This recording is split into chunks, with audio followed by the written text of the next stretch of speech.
Good evening, viewers. Thanks for watching tonight's primetime bilingual newscast on Spectrum Television. Our top stories: barely few hours to the Ramadan feast, the President of the National Assembly, Honorable Kava Yege Jibril, has stretched an arm of solidarity to Muslim faithfuls in Marwa, far north region of Cameroon. The gifts comprise clothes and foodstuff to accompany them in their celebrations. And in the same light, the Bafor Paramount Chief, Senator Mfon Mukete IV Ekoko, has shared love with the Muslim community in Kumba as they prepare to celebrate the feast of the Ramadan. And on our SAT page, parliamentarians or members of parliament have today paid their last respect to Honorable statesman Jean-Bernard Ndongo Esomba. His mortal remains was honored at the mortuary of the General Hospital in Yaoundé. Our reporter on that beat, Olivier Mbuzike, gives us a vivid picture of how the sad event unraveled itself. And those were our top stories. Hello viewers, thanks again for watching tonight's primetime bilingual newscast on Spectrum Television, which begins in the French language with Oriane Donken. Good evening, Oriane. Bonsoir Joséphine Pindi. Mesdames et messieurs, bonsoir et bienvenue au journal. La communauté musulmane du Cameroun s'apprête à célébrer la fête du Ramadan. Dans la région de l'extrême nord, l'honorable Kava Yege Jibril, président de l'Assemblée nationale, a procédé à une remise de dons de vêtements aux musulmans de Tokombéré et de Mora. Un acte salué par les bénéficiaires, comme nous pouvons le suivre dans ce reportage de Makeda Lidinucho. Comme chaque année, à la veille de la célébration de la fête du Ramadan, le président de l'Assemblée nationale apporte un soutien important à la communauté musulmane de Tokombéré et Mora dans la région de l'extrême nord. À cet effet, l'honorable Kava Yege Jibril a mis à la disposition de celle-ci des vêtements à arborer lors de la fête. C'est de coutume pour le président de l'Assemblée. Chaque année, il s'en occupe des jeunes. Comme la fête se prépare, le très honorable Kava Yege Jibril est en train de faire habiller les jeunes de l'arrondissement de Tokombéré et du département du Mayo-Sava en général. Les jeunes bénéficiaires des habits que le président de l'Assemblée est en train de leur donner comme don, ils disent que jusqu'à ce que le président de l'Assemblée est dans le RDPC, ils seront derrière le parti. Boubou, Gandoura et autres pagnes constituent l'essentiel du don du président de l'Assemblée nationale. Un geste apprécié par les bénéficiaires. Nous avons reçu ces boubous-là du président et c'est un geste qu'il le fait chaque fois pour permettre aux fidèles musulmans de Tokombéré d'ailleurs, ceux qui n'en ont pas ou bien ceux qui n'ont pas la capacité d'avoir et d'être parmi les siens le jour de la fête. Et je pense que pour la jeunesse est à 100% derrière le président et réitère tout son engagement et est capable de tout faire pour que le président prospère et que Dieu lui donne la longévité pour qu'il nous accompagne toujours dans nos actions partout où nous devons être. Au cours de la cérémonie de remise de ces vêtements, le donateur a notamment recommandé la redistribution des différents paquets aux personnes concernées. And we take you to the Southwest Region, Meme Division, where Senator Mfon Mukete IV Ekoko, has paramount ruler of the Bafors, has donated some foodstuff and other valuables to the Muslim communities in his municipality. The items comprise wrappers, food items to help them, accompany them in the successful celebration of the feast of the Ramadan. Catherine Kone has details. In one of his kind gesture as a paramount ruler, His Royal Highness Senator Mfon Mukete IV Ekoko has once again remembered Muslims living in the city of Kumba. Recently, at the Chief's Palace, foodstuffs and other valuables were handed over to the Muslims' head, Ibrahim Nasiru, to be distributed among them. The idea invited by the Senator Mfon Mukete IV, so he called us to offer us some foodstuff that's to help us to boost the feast of the Eid al-Fitr. So I think we have received it and we are grateful. The donation ceremony, which is aimed at accompanying the Muslim for a successful celebration of the Feast of Ramadan, was coordinated by the chairman of the Kumba Traditional Council. He has thought of making this good gesture to the Muslim community. But this gift is being given at a time when he has already been senator. But not even before he became senator, he has been doing goodwills like this.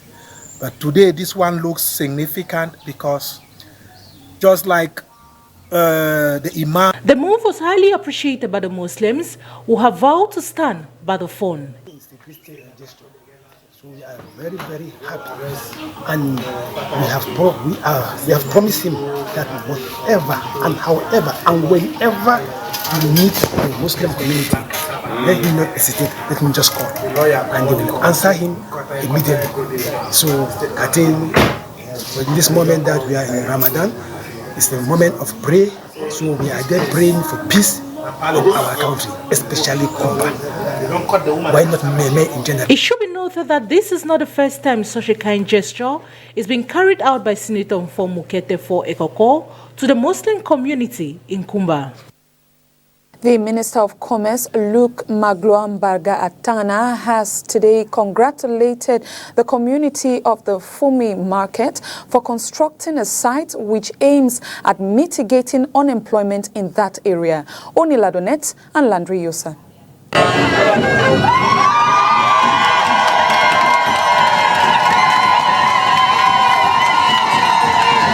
Conceived 8 years ago by the Fumi family, Marché Fumi is a new hub of economic activities in the Douala II municipality.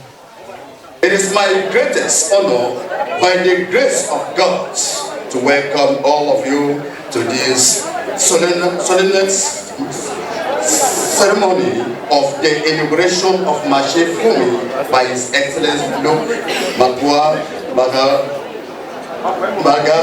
the Minister of Trade. We are so delighted to welcome the Minister of Trade and his entourage. Your presence here in this market today, especially for this inauguration, is a great encouragement, not only for the management of the Marché Fumi, but to the entire personnel of this company as well as all the traders of Marché Fumi. This new structure will provide employment opportunities with over 150 stores and 2 banquet halls, amongst other features. Madame et Monsieur Fourni sont de jeunes Camerounais qui ont accepté d'oser, de créer. Mr. and Mrs. Fumi are young Cameroonians. They were open to try, create, initiate, to bring in their own contribution in the fight against unemployment and poverty in our country through this fantastic futuristic building before us. This will offer employment, stable and decent jobs. Majestueusement devant nous, et qui sera l'origine de la création d'emplois à la fois nombreux, stables et décents. It has been inaugurated today, April 20, 2023, by the Minister of Trade. Restons dans les marchés où les prix de l'huile de palme connaissent une légère baisse, une diminution qui n'apporte pas encore le sourire aux ménagères. Le litre est vendu à 900 francs CFA et la bouteille de 1,5 litre à 1350 francs CFA. Inès Panga et Landry Yosa étaient au marché, leur reportage. Comparé au coût pratiqué ici 6 mois avant, les prix de l'huile de palme connaissent une baisse au marché de la gare dans le 2e arrondissement de Douala. Assurance donnée par les commerçants, les prix sont passés de 1000 francs à 900 francs CFA pour le litre et de 1500 à 1350 francs pour la bouteille d'1,5 litre. Nous achetons le bidon maintenant dans les 17 000, 17 500, alors qu'avant, grand-mère, c'est le prix, ça m'a baissé. Avant, c'était les 24 000, les 22 000. Donc maintenant, là, ça a chuté, ça a bien baissé. Ça baisse maintenant comme ça pour que, quand les pluies vont commencer comme ça grimpe. Donc pour le moment, ça a baissé et c'est en train de baisser. Du coup, même les femmes ne s'en sortent pas. viennent tourner, demandent le prix, partir tourner, demandent le prix. Mais d'autres qui savent que ça a été cher, acceptent vraiment que nous sommes en train de baisser par rapport à comme c'était depuis peut-être il y a de cela 6 mois. Ce n'est pas vraiment facile. Mais on espère que ça va aller d'ici peu. Une diminution des prix qui n'apporte toujours pas satisfaction aux consommateurs. L'huile de palme, autrefois réservée aux familles aux revenus limités, ne l'est plus aujourd'hui. Quand le grossiste dit que l'huile est chère en brousse, quand le client vient, il te dit que comme celui-là demandait, tu dis que lui, tu dis non. Le prix c'est 900 pour prendre l'argent là-bas. Parce que tu ne peux pas vendre de là pour perdre définitivement. C'est donc comme ça. Avec le retour des pluies, commerçants et consommateurs espèrent une baisse drastique des prix de l'huile de palme. Parlons santé à présent. Le choléra est de retour dans la région du centre. Le ministre de la Santé publique, dans un récent communiqué, a donné la situation épidémiologique faisant état de 5 morts déjà recensés. Les populations sont en alerte et déploient des stratégies pour prévenir le virus. Olivier Bouzika était sur le terrain, son reportage.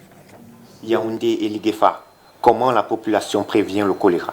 Ici existent 3 sources principales de revenus d'eau, toutes susceptibles de transmettre le vibrion cholérique. Vu les conditions d'acquisition difficiles, aménagées dans un caniveau, ce ruissellement d'eau de source propre en apparence est parfois dédié à la consommation. Comme l'exemple, c'est ça que je suis en train de laver les choses pour les enfants. Je fais bien le ménage à la maison. Je mets un peu d'eau de javel dans l'eau pour que se lave avec, pour éviter les choses comme ça, les saletés. C'est ce que je me défends avec à la maison avec les enfants.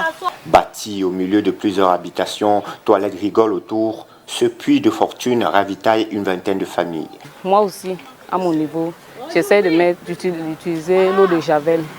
L'eau de javel pour, dans mon eau, l'eau du bain et tout. Et j'essaie de prendre les précautions sur les seaux que j'utilise pour boire de l'eau. Les familles moyennes s'offrent le luxe d'un abonnement à la Canwater. Sauf que le liquide est coloré et irrégulier. J'utilise de l'eau, du javel, un peu de vinaigre pour les fruits, les tomates. Je prends soin à mon niveau. Outre les techniques de traitement d'eau, d'autres mesures sont prises pour prévenir le choléra. Je prends la peine de laver les mains des enfants à chaque fois qu'ils sortent. Quand ils rentrent de l'école, tu laves les mains. Quand ils vont aux toilettes, quand ils reviennent, je prends la peine de leur laver les mains avec du savon. Ils ne doivent pas jouer et puis manger. Il faut d'abord laver les mains. S'ils partent aux toilettes, ils doivent laver également leurs mains avant de manger leur goûter. Ne pas consommer ce que nous on ne connaît pas. Ils doivent suivre les ordres qu'on leur donne, même à l'école. Avant de manger, ils doivent laver les mains. Malgré ces mesures, les quelques 1000 âmes qui y vivent ne sont pas totalement à l'abri du vibrion cholérique. 88 cas de choléra ont déjà été notifiés par le ministère de la Santé publique et 5 décès pour la seule région du centre. Le choléra, c'est une infection intestinale aiguë due à une bactérie présente dans les eaux sales. La prévention et même le traitement ont également un lien, l'eau. Inès Panga. L'eau est au centre de cette pathologie. Les gestes barrières qui s'appliquent au choléra ont tous un lien avec ce liquide. Entre autres, le lavage des mains et la consommation de l'eau potable. Tout repose déjà sur les mesures d'hygiène de base. C'est laver les mains avant et après les selles, c'est laver les mains avant le repas, c'est laver les mains après avoir été en contact avec toute personne. C'est-à-dire vous avez salué quelqu'un, ça c'est la première chose. Après le lavage des mains, bien laver les aliments quand nous consommons crus, notamment les fruits dont nous ne connaissons pas l'origine, les légumes, et maintenant consommer de l'eau potable.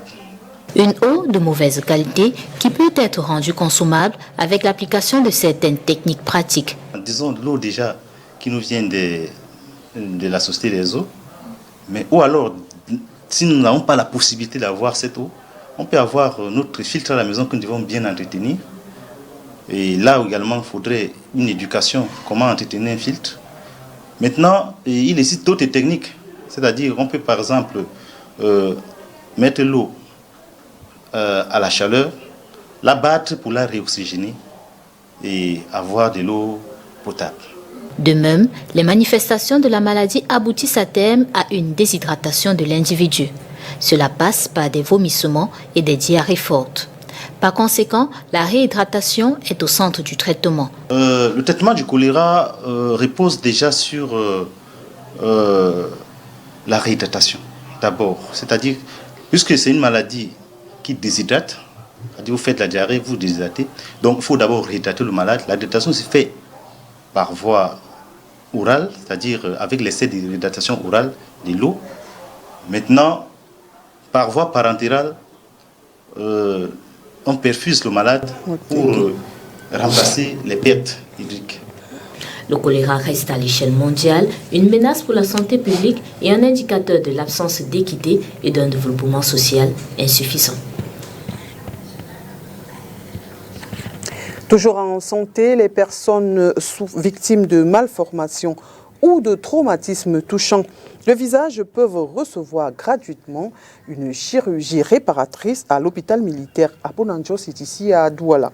La campagne en cours est soutenue par les associations, les ministères de la Défense, de la Santé publique et des Finances. Inès Pangan et Julie Pont. Redonner du sourire aux personnes victimes du NOMA, c'est l'objectif premier d'une campagne en cours à l'hôpital militaire à Bonanjo, Douala. Une expertise française et camerounaise accueille les malades venus des 10 régions du Cameroun et même de l'extérieur du pays. Le NOMA, c'est une pathologie qui touche une certaine catégorie de population, puisque ça touche les gens qui ne peuvent pas manger à leur faim. Donc les gens en général très pauvres, qui vont avoir du coup des infections qui vont se développer au niveau des dents. Et ces infections au niveau des dents vont ensuite être responsables de destruction, de nécrose, de destruction des tissus. Et donc ces personnes, si elles survivent, parce que beaucoup meurent, vont se retrouver avec des trous au niveau de la joue, le nez en moins, un œil en moins, une paupière en moins. Le NOMA, une malformation très stigmatisante et d'autres traumatismes du visage dus aux accidents et autres conflits sont pris en charge via des chirurgies réparatrices. Les opérations seront variables en fonction de la localisation au niveau du visage, mais le but c'est toujours le même, c'est de redonner une forme normale au visage, reconstruire un nez qui est absent en utilisant de la peau qui vient d'ailleurs, reconstruire une lèvre normalement, on l'a fait tout à l'heure, un jeune homme à qui manquait une grande partie de la bouche, et bien on a utilisé des lambeaux, c'est-à-dire on va chercher des tissus ailleurs pour redonner une forme normale au visage. La campagne en cours à l'hôpital militaire à Bonanjo Douala est gratuite et reçoit les soutiens techniques et financiers d'associations, des ministères de la Défense, de la Santé publique et des Finances.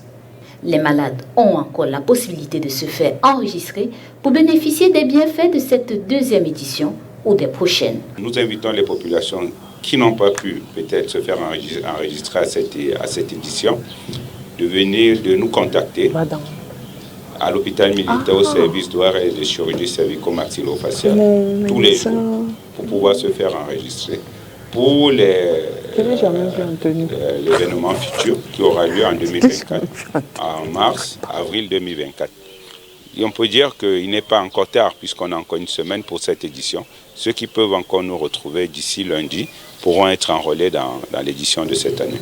Il faut noter qu'une cinquantaine de malades ont déjà été traités lors de cette opération à l'hôpital militaire à Bonanjo, Douala. Et nous poursuivons ce journal avec vous, Joséphine Bindi, justement au sujet de cette chirurgie réparatrice. Of course, following this surgical campaign, authorities in the military hospital Bonanjo share more advantages to be enjoyed by the population as well as civilians at the hospital. Here's an excerpt cut for us by Ines Pangang. The first objective is to make Cameroonians happy. I'm not the one to congratulate for that. Those you have to congratulate are those who initiated the project and those who are carrying it out. We have behind this project some of footballers that everybody knows, such as Roger Milla, Joseph Antoine Bell. They are the one who brought these people to us to come and do what Cameroonians are expecting. These surgical operations are not often done in Cameroon. Since we have this opportunity and the military hospital has been chosen to carry this out, we are very proud and very happy. So the mission is to make Cameroonian happy. Either they be military or civilian is for everybody. That's why we're here and happy for that. The take-home message is that the military hospital is a good that belongs to all Cameroonians, either they be Cameroonian, military or civilian. So there's not be scared of the uniforms. Whatever problem they have, they can report and rely on us. The publicity of the hospital have gained a bit. I'm not sure it is the maximum, but we have gained a bit because those who didn't know the hospital are knowing it now because of this activity. That is the first thing. The second thing is that patients who are coming for this activity now knows that there is an expertise here in this hospital who is a local or a national doctors who can treat them, even if the expertise of French is not there tomorrow. So they knew that they have the information that they can be treated or they can be take on care and on the different part of their disease here at this hospital because the expertise is here now. Nécrologie, Jean-Bernard Ndongo Issoumba a entamé ce jour son dernier voyage. Le président du groupe parlementaire du Rassemblement démocratique du peuple camerounais a reçu des hommages d'abord à la mort de l'hôpital général de Yaoundé, ensuite au Parlement. Olivier Bouzik. L'émotion est lourde à la morgue de l'hôpital général de Yaoundé ce matin du 20 avril. Les membres du gouvernement et tout le gratin politique réunis autour de Jean Kueté, représentant du chef de l'État, assistent abattus à la mise en bière de celui qui aurait été l'un des militants de premier rang dont la voix comptait au sein du parti au pouvoir. À 76 ans, Jean-Bernard Ndongo Issoumba s'est éteint en laissant un héritage politique mais surtout économique dont le pays entier profite. Avant que j'étais député, on l'a connu comme un grand homme d'affaires au fier cacao. Et quand on parle de fier cacao, on connaît le Cameroun. Si le Cameroun est bien connu maintenant au monde, le fier de cacao grâce à Ndongo Issoumba. La majeure partie de ces actes d'hommes politiques, Jean-Bernard Ndongo Issoumba l'a réalisé en tant que député de l'Assemblée nationale où il siégeait comme président du groupe parlementaire RDPC depuis 1992. Un des doyens de la Chambre, il avait une influence sur son fonctionnement. Il faisait toujours son bon travail, était toujours à nos côtés et il tenait vraiment le groupe parlementaire RDPC. Il était intéressé par le fonctionnement du réseau des parlementaires pour la diaspora, la coopération décentralisée et transfrontalière que j'ai l'honneur de présider. Et il me disait, honorable, il faut vous battre, il faut aider le gouvernement pour que notre diaspora se calme, que nos enfants comprennent que le pays leur appartient, le pays c'est pour eux qui viennent. Il faut tout faire pour répondre aux préoccupations de la diaspora. Décédé le 17 mars dernier, il va bénéficier des obsèques officielles décidées par le président de la République. Après une messe à la cathédrale de Yaoundé en son honneur, puis dans son village Nkolebaye dans la Leki, vendredi, le roi du cacao sera inhumé le 22 avril 2023. And right now we talk sports as with 43. Anyway, before we talk sports, let's go back to the French language with Oriane Donguin. Absolument, Joséphine Bidi. On va à l'étranger avant le sport, bien évidemment. Definitely. L'information à l'international, c'est dans le Round-up Afrique avec Vio. Julien and some of his friends are in a slum in Togo's capital city of Lomé, trying to meet and educate the young people who live here. Julien has lived in this impoverished area called Commune Gulf 1 for over a year, but he has stayed away from the drugs that he says are rampant here. Others haven't been so lucky. I didn't have any support or job, and I ended up here, so I smoke. A few months ago, Julien took advantage of a pilot program to help young people in poor urban areas. In this center, Julien and others receive training to help them find a job. We teach them craft, particularly macrame and the weaving of picot beds, nylon bags, everything that can be woven by hand with threads. It's not just craft. We also provide them with